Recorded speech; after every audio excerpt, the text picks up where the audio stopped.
আগামী ১ জুন সপ্তম দফায় উত্তর ২৪ পরগনা জেলায় ৩টি লোকসভা নির্বাচন, তার মধ্যে অন্যতম বসিরহাট।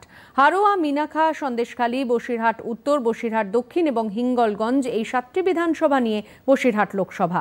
মহিলাদের উপর অত্যাচার, সম্মানহানি, স্থানীয় বাসিন্দাদের জমি ভেড়ি বলপূর্বক হস্তগত করার প্রতিবাদে মহিলাদের লাগাতার আন্দোলনের জন্য এই লোকসভার অন্তর্গত সন্দেশখালী সারা দেশে সংবাদ শিরোনামে উঠে এসেছে।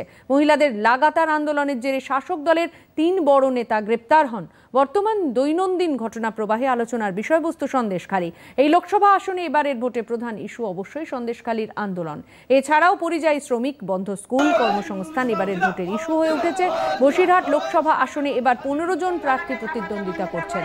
মূল লড়াই তৃণমূল কংগ্রেস, বিজেপি এবং সিপিআইএম এর মধ্যে।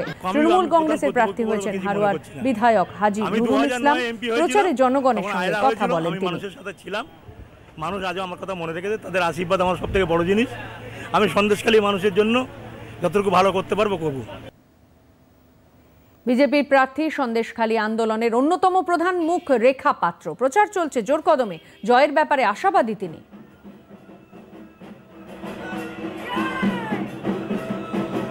প্রচন্ড পরিমাণে সারা আজকের এই বসিরহাট বিধানসভা আজকে ঘরের মেয়েকেই চান, ওনারা ঘরের মেয়েকেই চান। আজকে হাসনাবাদী প্রচারে আছি, হাসনাবাদ স্টেশনের পাশ থেকেই যাচ্ছি। আজকে এই স্টেশনটা এই অবধি সামনে আছে রেল স্টেশন। আমি চাই এই স্টেশন, এই রেল স্টেশনটা আমাদের সুন্দরবন অবধি পৌঁছাক এবং নদীবাঁধের কাজ হোক।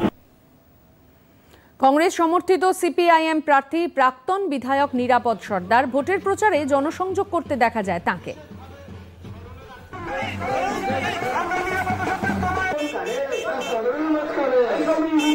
সব বিধানসভা কেন্দ্রে আমি ইতিমধ্যে ঘুরে এসেছি, একাধিক গ্রাম পঞ্চায়েতে। এই মুহূর্তে মানুষের অভূতপূর্ব সাড়া।